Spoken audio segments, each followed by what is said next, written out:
Some of y'all are not gonna like this answer. I think some of y'all are gonna be very upset here. So you guys sent me the questions, so here I am now to sit down and go through all of your questions and give you guys the answers to those. So sit back, relax. We're doing a Gunpla University question and answer video.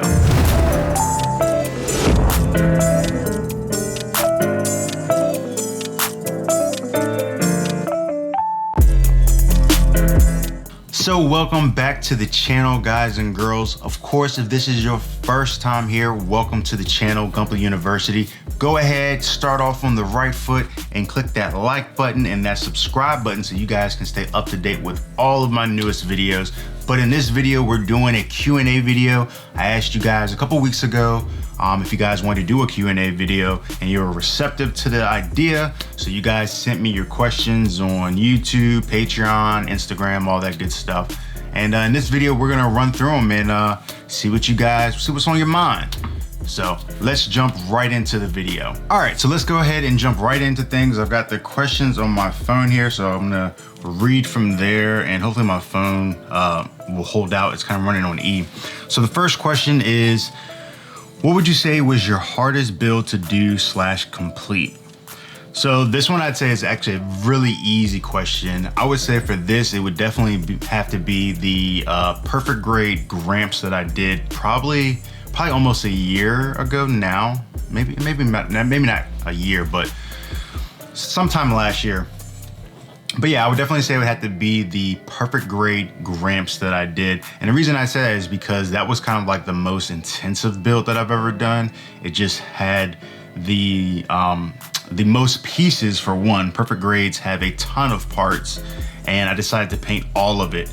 But also at the time, I was still kind of a very new painter as well. I mean, I still think I'm a very new painter, but I was like very, very new at that point. And you know, it was still kind of a learning process, or an early learning process for me. So I would say that was probably my hardest build thus far. And I think I took all of a month to complete that thing. So yep, easy question, perfect grade Gramps. So the next question is, what was your first painted build? So this is another easy one. And I guess you could kind of go two ways with this. I have, I guess, my first like actual completed painted build, and then I have like my first painted build that was kind of like a test. So I'll show you guys that. My first painted build that I kind of like just was kind of testing on was actually an SD, and it was the SD Dendrobium. So here is my first ever painted build, my little SD Dendrobium. And yeah, I think this thing, I think I probably painted this thing probably at least a good year ago at this point. And yeah, this was a fun little build. It was the first time I ever tried to paint anything. I did use the stickers for the eyes, and I think for the camera as well. But I mean, as far as first paints go, I think he's held up kind of well. You can see on the back where I tried to do the like the red and the thrusters, but I kind of gave up on it. See if I back up, there we go. So the light can kind of shine in there. So I only did the red and the thrusters in just that one. And I just kind of was like, no, I think I'll leave it alone. But yep, I keep this guy actually on my desk. He sits right in front of me on my computer desk. And yeah, this is my very first ever build that I ever did. So there he is. So the next question is, do you plan to do dioramas and talk about tools, equipment, and accessories for that? So yeah, getting into dioramas is something that I want to get into. I will say though, it's probably a little bit further away from me than some of the other things. Right now, my priority is kind of just still trying to master the craft of painting. The next thing beyond that is trying to master the craft of scribing and resin. Those are the next two like large things that I'm jumping into.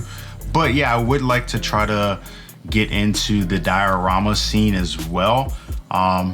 But I'm not gonna lie, some of the diorama stuff, especially when I look at like other people's work out there, some of that stuff is really intimidating. So, you know, it might be a little bit, but we'll definitely, you know, I'll definitely get there at some point to try to jump on the diorama thing. I think I would like to start with like the little circle discs or like the cubes or something. I don't know, but we'll get there. We'll get there. The next question is, do you think that Bandai will still be making high-grade IBO kits, and do you think there will be an IBO season 3? So, two-part question. The first part of that question, do I think they're still gonna make high-grade IBO kits? Most definitely, especially here in the American market. IBO is huge, huge, and for good reason. I mean, me personally, I think IBO is probably one of the best Gunpla series to come out in recent years. Maybe even like all time as far as like Gundam TV series. IBO is incredible. The story, the drama, the music, all of it is just crazy. The only thing is I'm not a huge fan is the mech, and I've said this before. I like some of the mech a little bit better from some of the other series. However, overall though, the IBO series is just insane. So especially here in the American market, I think Bandai will most definitely continue to make high grades for IBO, and they'll definitely keep printing those off because I think high grades is probably their biggest moneymaker anyways. So I don't think we'll ever see a shortage on that. As far as the season 3 of IBO, I don't think we're gonna get a season 3 of IBO. I'm not even really sure where they would take it. Since, you know, spoiler alert, the main character is dead. So I don't really know where they would go with it. However, going forward, I would definitely love to see them make more IBO-esque TV series for Gundam. I think that, you know, the way that IBO was done was, you know, immaculate. So there's my thoughts on that. So the next question that we have is, what would you suggest for a Gunpla customization starter kit? So this is a really interesting question. A Gunpla customization starter kit. I actually have to think about this for a second. So in this question, we're talking about a Gunpla customization starter kit. So that will lead me to believe that we already have some basic Gunpla knowledge, right? So when we get into trying to customize Gunpla, we're led down one of a couple different paths. So I think the easiest and probably first path that people are gonna run into when customizing Gunpla is probably kit bashing, right? Because as kids, if you played with Gunpla as a kid, like I did, you know, kit bashing is just kind of the first thing that just kind of happens organically. You break an arm or whatever, so you rip the arm off of this Gunpla and attach it to this one, and now you've made a new Gunpla. I mean, that's your first line of customizing, right? So kit bashing would probably be the first like step in that whole customizing. The second thing I'd probably say as far as customizing would probably be painting. So painting can actually give you a lot of customization in making your Gunpla, just in the sense that, you know, it's really quite amazing, like how just changing a couple different colors or even, you know, breaking up some panels and adding more colors can really make your Gunpla look a lot different than say what the normal version of that, you know, that kit would look like.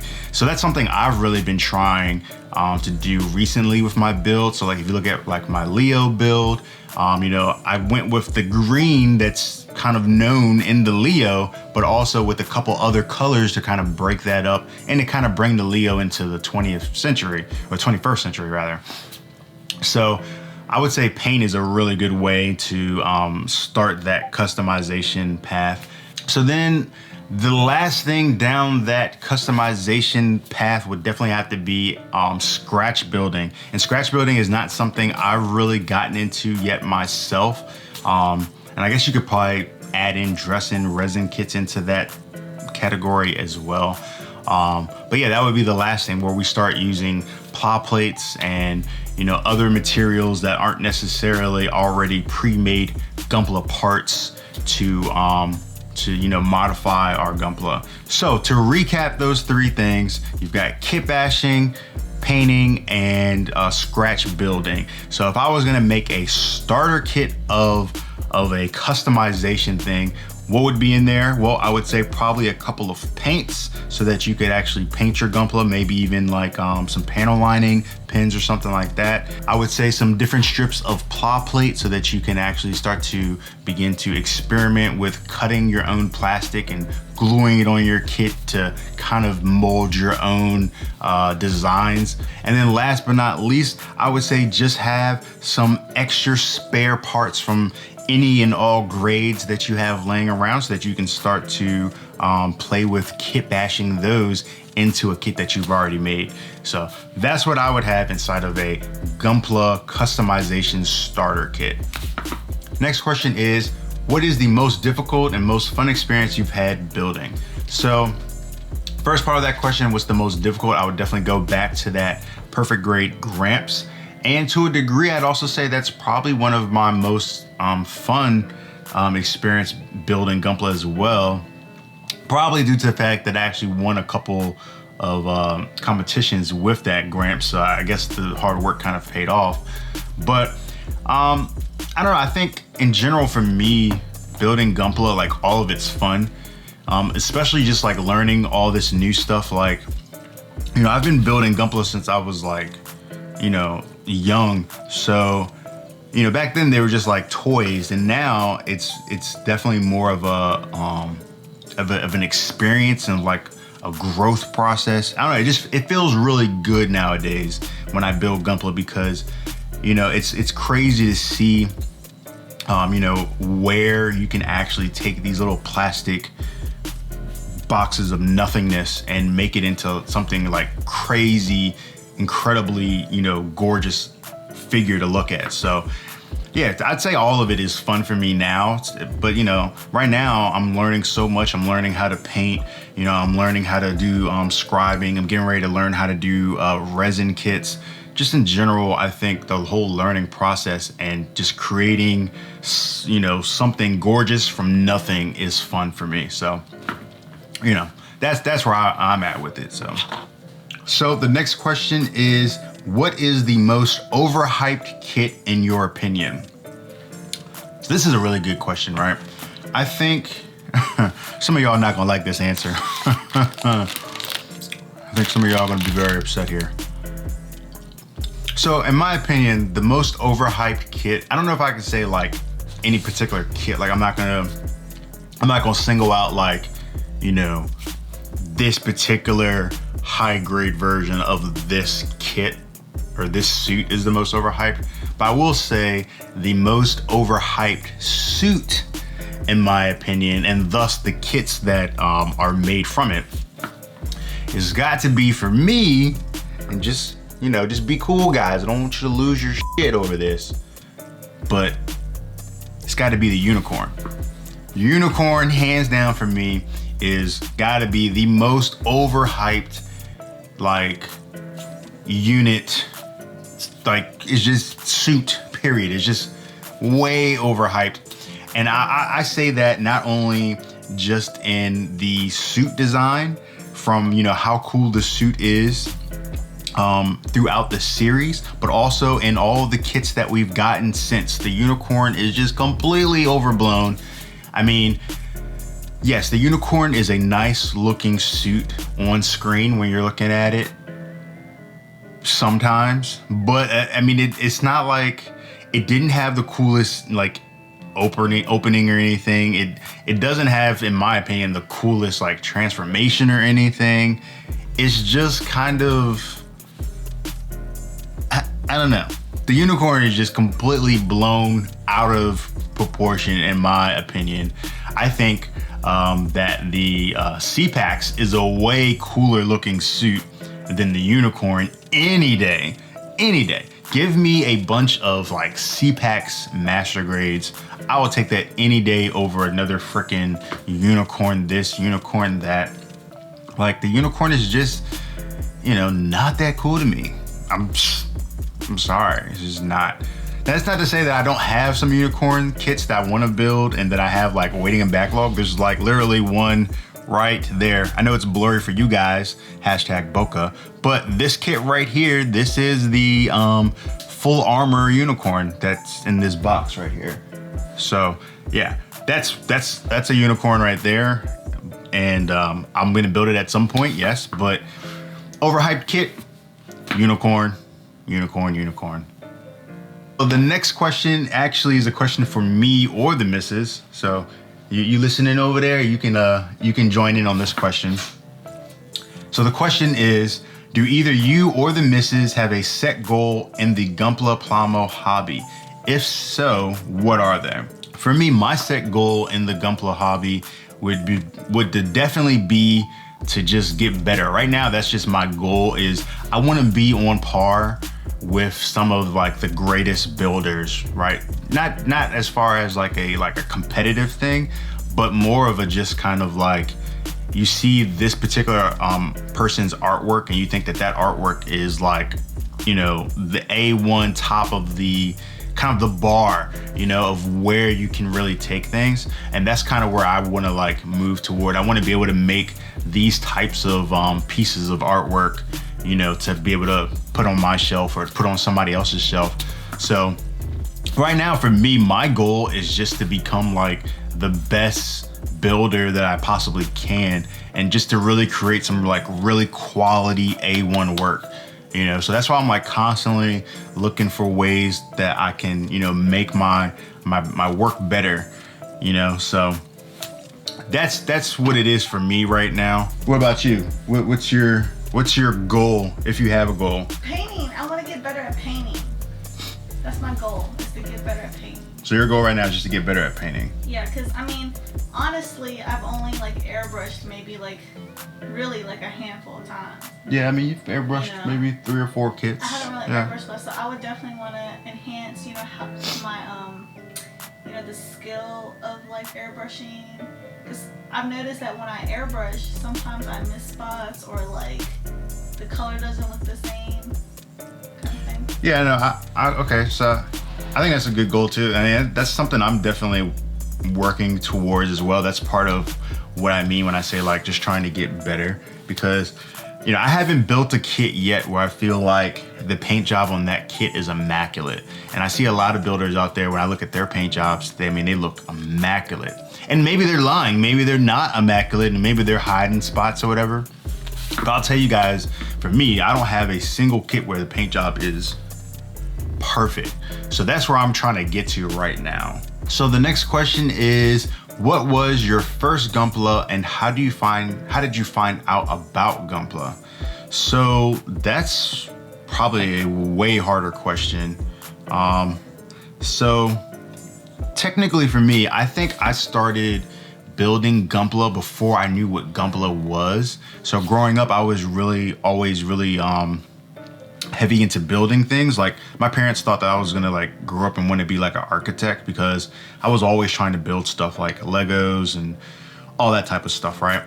So somewhere in there, I was probably taken to the store, and I got like some Gunpla kits. I don't remember what exactly my first Gunpla kit was, but I do remember that some of my earliest kits were some of the old like G-Unit kits. By that point, I mean, I didn't even know what Gundam Wing was or what G-Unit was or any of that. But yeah, I had some of the like really old G-Unit kits that I used to build, and I remember specifically like kit bashing those. It wasn't until a little bit later that Gundam Wing came out on Toonami, and from there, I think any of us that watched Toonami during that time period when Gundam Wing was out, we probably remember those Gundam Wing ads for Gunpla. You know, like how many hours, or like, you guys remember those commercials? It was like, oh, here's my Shenlong that I spent 13 hours working on level 6 or whatever right? So that was probably once I like really got into Gunpla and started like actually building for the enjoyment of building Gunpla, you know, as being like connected to Gundam Wing franchise. But yeah, that was I think how it came about for me. So yeah. So the next one that I have here is, how do you plan out your entire build, and what is your thought process during each step? I think to answer that properly would probably be a little bit too long for this video, But I think in the future, I will definitely probably do a video like step by step of how I kind of address every kit from kind of start to finish. So definitely look out for that video. And once I do record and put that video up, I'll be sure to leave a link somewhere here around this timestamp so you guys can click from here on to that video in order to check that out. So that does it for this video, guys. Thanks for checking out the video. If you guys have any other questions for me that you guys want to know, go ahead and leave those comments down below. I try to make sure I answer everybody's questions to the best of my ability. So if you guys got any questions or anything like that, leave them down below and I'll make sure that I get to those questions. Or you guys can always hit me up on Instagram or Twitter or all those other social media outlets as well. So until the next video, guys, I hope you guys enjoyed it. If you did, leave a like, subscribe, and I will see you guys on the next video. Peace.